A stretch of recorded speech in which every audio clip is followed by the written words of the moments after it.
Welcome to the Impunity Observer live stream. Fergus Hodgson, publisher here. Thanks for tuning in. If you have not already, go to impunityobserver.com and get on our monthly e-newsletter list. We give you geopolitics, geopolitical intelligence, connecting the Americas. It's my honor to do this publication. I'm very proud of it. And today we get on all our social media feeds. I particularly like the Telegram feed for real-time updates. But today we're going to be examining the Argentine election, or first round of election results for the presidency. And we have one of my longtime friends, brilliant man here, Adam Dubove, to give us the analysis from Buenos Aires. I'm in Denver, Colorado. And so much to say, but Adam, he is an Argentine native, and he's the co-founder and director of a financial intelligence service. Now, I'll just introduce it a little bit. It's called Ichimoku Fibonacci. And as you see from the screen there, it says begin with your right foot forward, or make your best foot forward and with your investments. And an English translation might be go with your eyes open, or begin in an intelligent fashion. Okay. So, Adam, we have a lot to digest here. So, welcome, buddy. And before I go through the results, is there any kind of preliminary note you want to make before I give them that? Let's say, if you see the results, why should I not emphasize them, or what should people know before they look at those? Okay, I cannot hear you right now, buddy. Yeah, your audio is not working on my end. I was mute. Hi, Fergus again. Yeah. Thank you for inviting me. I was saying that when we're going to see the results on their own, maybe Yes. they won't tell the full story, because we will have to compare it with what happened on the primary election, and then we will have to analyze how those who didn't got to the second round, those who voted for an option that won't advance to the next round, how will they vote? So that's a key issue. Yeah, there's so much to unpack here, and I'm glad I've got you. So let's just go through these results before we digest it. So, so Sergio Massa, of I guess the Peronista representative here, yes, actually prevailed with almost 37%, and Javier Milei of the Freedom or Liberty Advances coalition right on 30%, and then Patricia Bullrich 24%. So almost 10% going to other candidates. Now, how unexpected were these results? Because, and I'm going to go through the election betting odds soon, but do you want to comment? Because I thought that Milei was just streets ahead of everybody. What happened to that? We all thought that, and these results were unexpected, as they were the primary results, unfortunately, in the other way around. Let's remember that 6 years ago, Javier Milei was just a TV personality, a very extroverted economist who would go to TV, and people would look at that, would be very popular in TV. And in 2021, he jumped into politics. He ran for a seat in Congress, and he got a 17% in the city of Buenos Aires. And ever since he started his presidential campaign, the primary results were unexpected, because Milei got the first position as the most voted candidate and the most voted party, when everyone was expecting for Patricia Bullrich, who is the more traditional, mainstream, conservative opposition, to get that place. Right. So that was an upset in the primary election, and from that position, everyone was very enthusiastic and expecting that Milei would improve these results, because people that probably wouldn't have voted for him, because thinking about wasting their vote by voting someone who a priori didn't have a lot of chances of winning the election, the people, after seeing that, would switch their vote to Milei. But that didn't happen. What we've seen is that in this election, in the first round that we had yesterday, we have a a handful new voters that didn't go to vote in the primary election. And most of those voters, and I think the number is around 2 million new voters that didn't vote in the past elections, went mostly for the candidate who is from the ruling party, from the ruling coalition. He's currently the Minister of Economy in a country where inflation runs at a 200% per year. 60% of children are poor in the country, and maybe 40% plus of the people lives in the most abject poverty here. And despite all of this, he got 2 million more votes, and he got a significant difference with Milei, reaching almost 37% against 30% of Milei.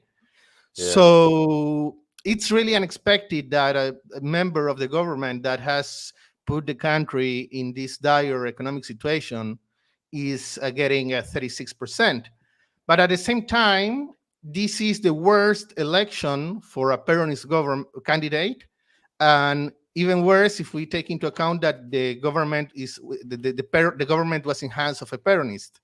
So if we zoom out of these elections, while this is an electoral victory for the Peronismo, this has been one of the lowest or the lowest number of votes that they got since the democracy came back in 1983.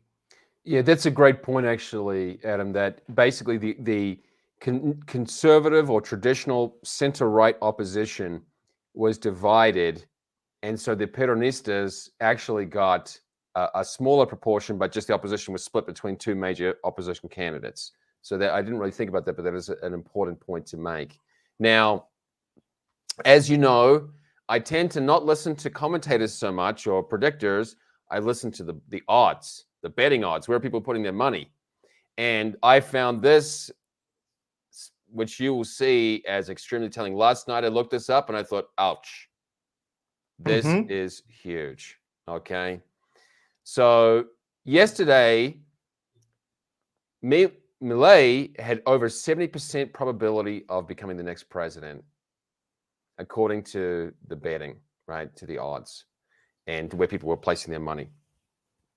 And in one day, he's gone down by almost 30%, and Massa, Sergio Massa, has gone up 35%.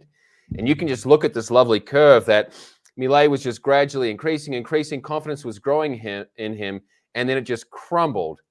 Why were the bettors, why were they just so wrong, Adam? I don't get it.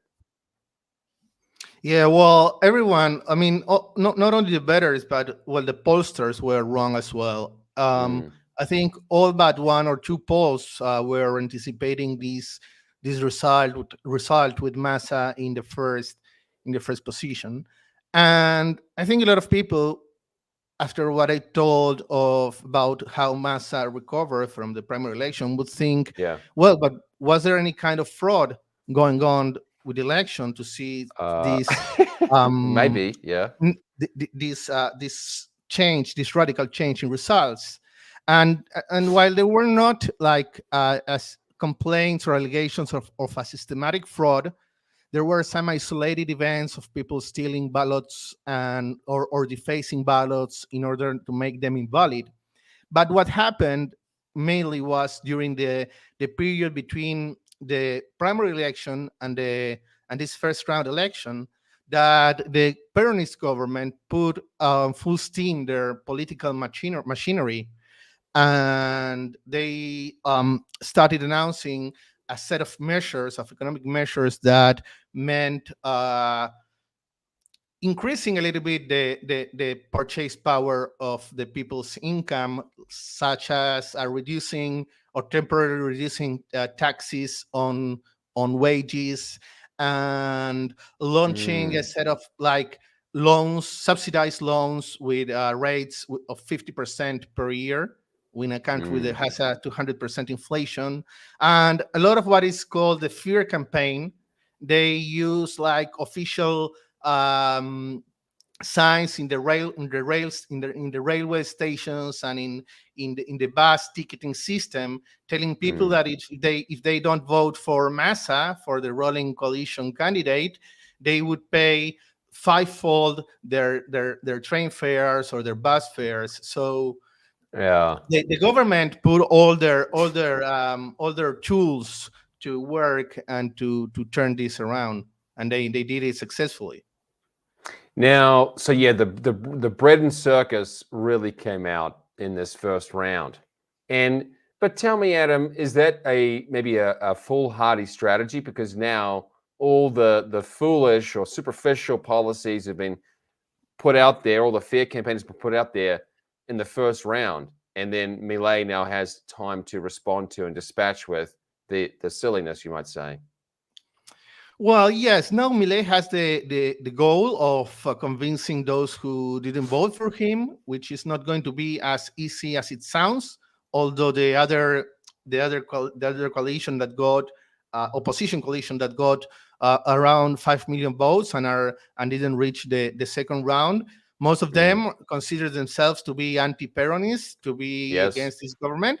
But at the same time, there's been a lot of quarrels and heated discussions and insults coming from one side to the other side, and from the other side to the other side. So they will have not only to convince them to vote for him, but also to heal all the wounds that left this phase of the campaign. Yeah, that's probably one of the. So it's a very tricky piece of the puzzle, because on the one hand, yes, a quarter of people voted for the, let's say, traditional conservative candidate or rival. So you would think, predictably, oh, these guys will just go and support Milei, who's promoting market reforms, right? More laissez-faire capitalism. But if they have been bad-mouthing each other, maybe they just don't want to go out to vote. Absolutely, yeah. So that I think that also harms Milei's libertarian project, because had he won in the first round, or he got a better result in the first round, he would have gotten more legislators, more congressmen to support his bills, and he wouldn't have to negotiate with the statist opposition, which in some sense they are not so different from the ruling coalition in terms of, maybe yes, in terms of policies, but in terms of their mind frame and the way they look at politics and at economics, they have a more similar mind frame as the Peronists. So Milei will have to make concessions. He will have to give up on some points and include people from the Juntos por el Cambio, Together for Change mainstream vision, and that will, of course, harm the legitimacy he will have for implementing his libertarian policies if he finally ends up winning the second round. Yeah, that's an important point, Adam, that because he did not win in the first round, Milei, who's promoting serious reform, which is, of course, what Argentina needs. I wrote years ago, Argentina needs an amputation, cut out all this Peronismo garbage. But because he did not win in the first round, yes, he doesn't have as strong of a mandate, should he prevail in the end.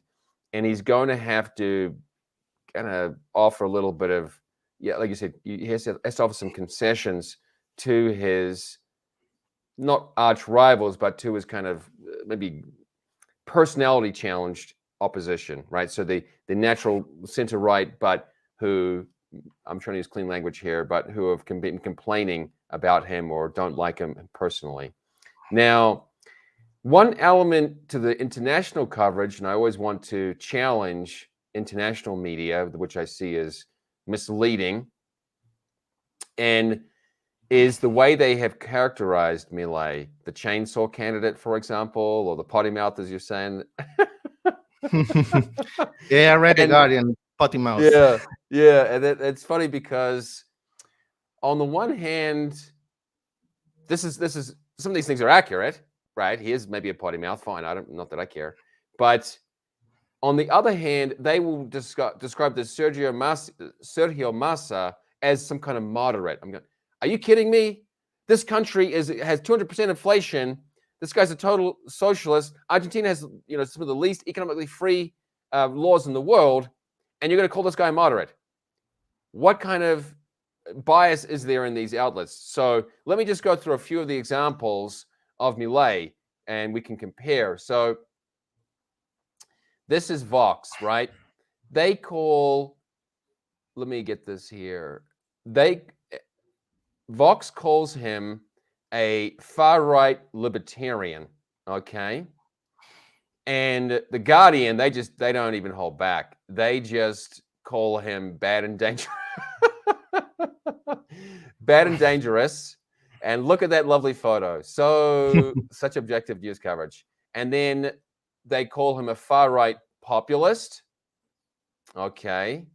Now, we sought to be more objective here and use a word that he would probably accept himself, right? We want to describe candidates in the way they would describe themselves or be more precise about it. And we described him as a paleolibertarian. So someone who is somewhat pro-liberty, but also has, let's say, some social conservatism. But I guess that nuance or that subtlety is lost on most people. How do Argentines themselves characterize this man? Well, while he is called el libertario or the libertarian, just libertarian, yeah, the libertarian, which in Spanish would be a libertario, and his followers are called libertarios, which would be big L libertarians for American viewers. I don't think that all this international coverage has influenced the voter, the median voter here. Argentina is a country that does not pay a lot of attention to international news, even in the main news websites. So I don't see that influencing him. But there is a large part of the population that didn't call him the libertarian, and he called him the crazy one. El loco? El loco, yes. And this is according to a book about the life of Milei. This is a moniker that he has carried since he was a teenager. Because I can understand his ways of speaking, and when he was fighting with political opponents or intellectual opponents on TV, he kind of lose the chain, lose his brakes and started shouting and insulting and else. But I think that it's much more extreme, the statist policies that this government applies, than someone shouting on TV. Yeah, that's the problem, Adam, that you can call him whatever names you want, but that assumes that the status quo is somehow normal or natural or healthy, when of course it absolutely is not. The status quo is the real extreme here, that you have a country that is extremely protectionist, extremely dominated by unions, extremely weighed down, labor laws, whatever, and is, just mired in inflation and high cost of living and low productivity, and in a long-term, let's say, exodus of the smartest or hardest working people who have to work online.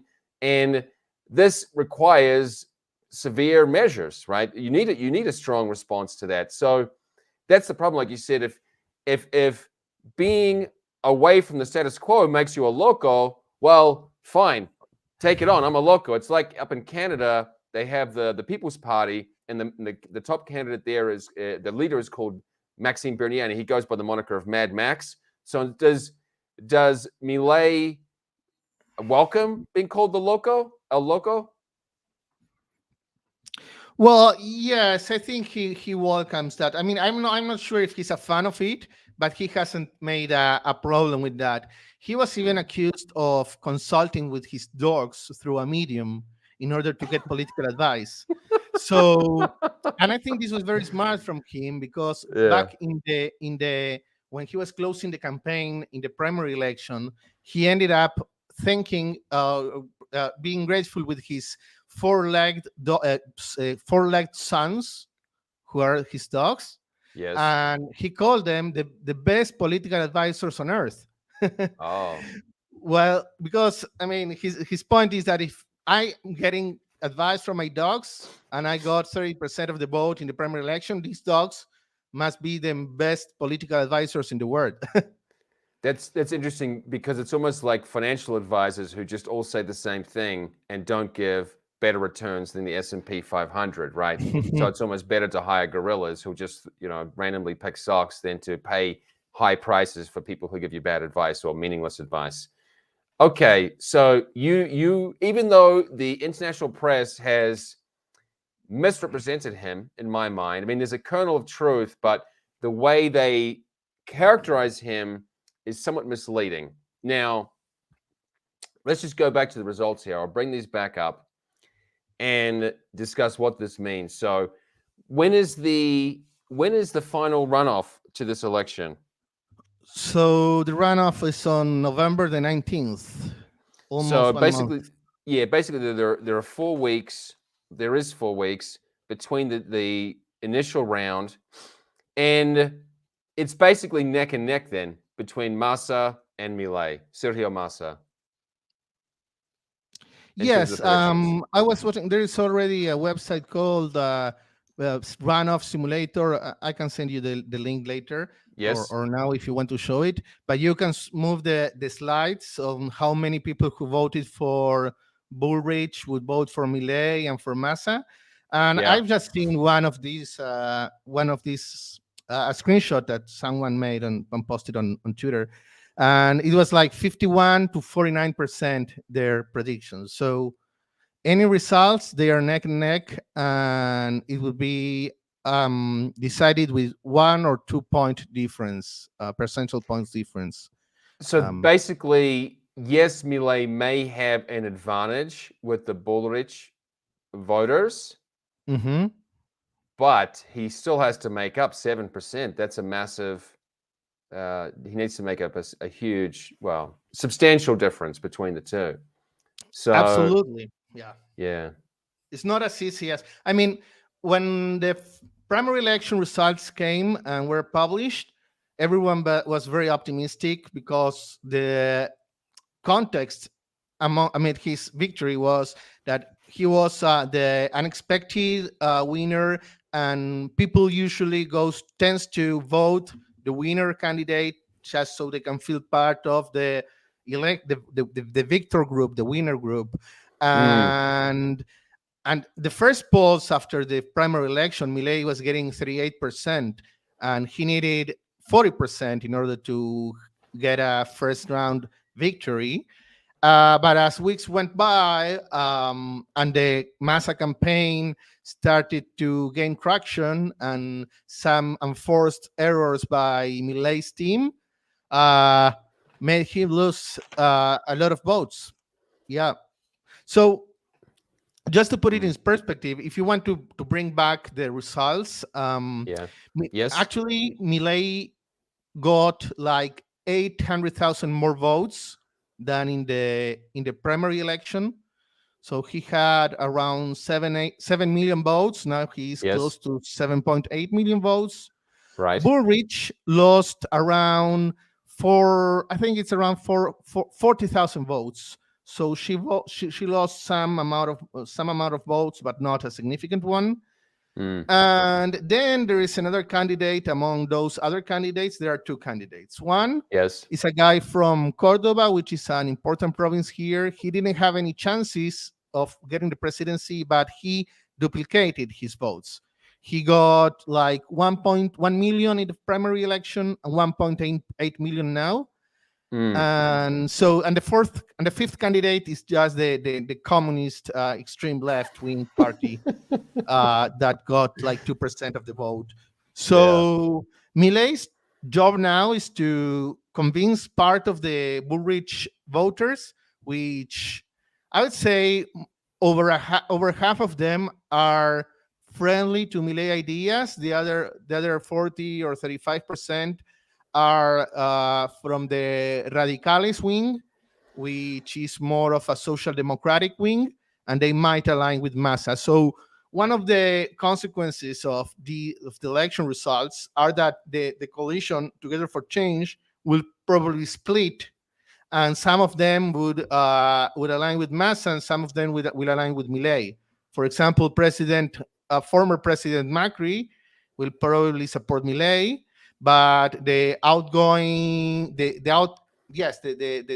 leaving mayor of Buenos Aires will probably support Massa. So we're going to see that divide between the third force, or the mainstream opposition, Mm. and that's where Milei's highest stakes are, trying to convince the largest amount of people from Bullrich's camp to move to his camp. And one interesting statistic, which I don't have in the screen sharing, and I should get this up, but is the way that the dollar blue, or the informal black market exchange rate, has actually worsened since the primaries. Why would that be? I don't get it. Well, there's been a lot of uncertainty over these days. The government was running out of money to get the dollar intervene in the forex market, Yes. so there was more pressure on the free exchange rate of the dollar, Mm. also known as dollar blue. But until touch 1,000 pesos per dollar, I think the rate before the primary election was around 650 pesos per dollar. Mm. But the last week, the government deployed police raids all over downtown Buenos Aires in order to curb the sale of Are you serious? the black market exchange rate. So there was an like informal blue exchange rate, and there was the really deep blue exchange rate, Mm. because they almost froze any operation in the traditional shadow banks or cuevas that um, usually are in charge of these operations. But and now I was watching the market in the morning, and all the companies trading in New York, they were losing. Their price was falling up to 6 or 7%. Mm. Yeah, interesting, because I was there in Argentina just less than a year ago in Buenos Aires, and at that time I think it was around 250 pesos to the dollar. That's That was probable, yeah. Yeah, and that was in the informal or blue market. And as you say, 1 year later, it has actually cracked 1,000, and it's going to be fluctuating. So right at the very moment, it's about 900 pesos per dollar. So in less than a year, you've seen 75% loss of value, or 2/3 loss of value versus the US dollar, at least on the informal market. And you think it's not necessarily to do with the primaries, it's more just that the government itself is going through a hectic period that happened to coincide. Well, no, I'd say that the primaries played a role, and also I think that Milei's proposal of dollarization also like moved or added their grain of salt to all these explosive cocktail of the foreign exchange rate. Mm. People was very worried of Milei's dollarization proposal, and mainly because of of this fear campaign that we were talking some minutes ago, and how economists were saying that if Milei wins the election and he goes and dollarizes the economy, the dollar exchange rate would be around 2 or 3,000 pesos per dollar. So that would also add some uncertainty to the price of the peso against the dollar. Mm.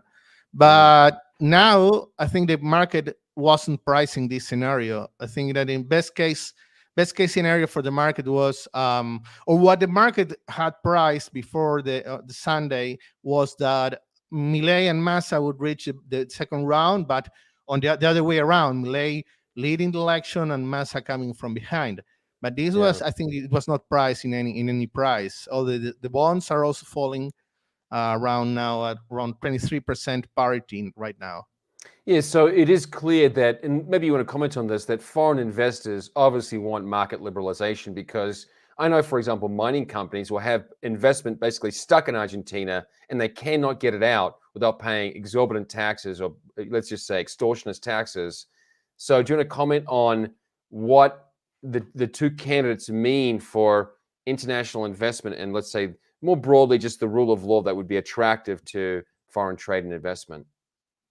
Well, I say that with Massa winning the election, nothing will really change, at least not Right. radically, making this more of a normal country in terms of international money flows. I think that will remain almost the same, at least for the next foreseeable future, maybe next 6 months, next year. But I don't see any context changing in the short term with a Massa victory. And now, in the case of Javier Milei getting the election, if you asked me a couple of weeks ago, I would say that would mean a significant change in the business climate in the country. Uh, but now with his election and not getting enough candidates inside Congress, I'd say that even if he has a chance, he'll have less tools in order to implement his reforms. Yeah. He will have to negotiate more. So if Milei had won, I'd say it's a good time to start looking into Argentina, looking into Argentinian companies, particularly those that would thrive with exports. Um, but now I'd say it's more a wait and see situation, and wait until November 19 to get a more clear path on what's going to happen. Yeah. Maybe I'm wrong, and on the second round election, we see a massive support from the traditional opposition towards Javier Milei, and that could change the scenarios again. But right now, I'm more prudent and more cautious about having an optimist outlook about Argentina. Yeah. So, yeah, we've been speaking with Adam Dubove, and his organization is Ichimoku Fibonacci. We'll have that in the show notes, and I put it up in the discussion on YouTube for those watching there. And he is a specialist in all types of, let's say, alternative investments, cryptocurrencies, especially Bitcoin and foreign alternatives. Now, do you want to comment briefly then about the best way to get a good prediction? You said there's an algorithm. So I follow election betting odds. That's one option. But you have another option that you believe in. Which one is that one? Did I You tell you said about you it? mentioned there's another website that you follow that Oh, no. examines who will go for Oh, Milei from the Bullrich voters. yes. I'm sending you this link on the private chat. This is Yes. the Simulador de Balotaje, which is Yes. a ballotage simulator in Spanish, and Yes. that allows you to switch the slide. Yeah, there you have it. So there Yeah. you can switch and allocate the votes of Juntos por el Cambio, of the other two parties, whether they would go to Unión por la Patria, which is the ruling coalition party, or to Mm. Libertad Avanza with Javier Milei. So this allows you to play and to So this is more a create project your own scenarios. adventure. It doesn't necessarily tell you. It just you can play with it to see what will happen. Yes, exactly. Yeah. But I Yeah. think So prediction markets. I thought prediction markets were a good measure, a good perspective to have. But now you can see that Milei was at 76% on Saturday. Now he's at yeah. 48. Well, no one knows everything. That's the challenge. That Mm-hmm. you've got. I mean, when it comes to sports betting, even the, let's say, crowdsourced assessment isn't always right. But I just say it's better than the alternative. That's all. And so right now, Massa, according to the bettors, has a very, very slight advantage over Milei. And whether that will flip in the next couple of weeks, I don't know. But this is just what the betting markets say. So that's, like I said, that's my one thing I focus on. And an old friend of mine started that website, so I'm more sympathetic to it, of course. Okay, so Adam, I appreciate your time. You know, I respect your opinion, and I don't know, mate. We'll be following the next 4 weeks. Maybe we'll have you back on next month. Yeah, but I hope that we can talk in a more joyful atmosphere and mood.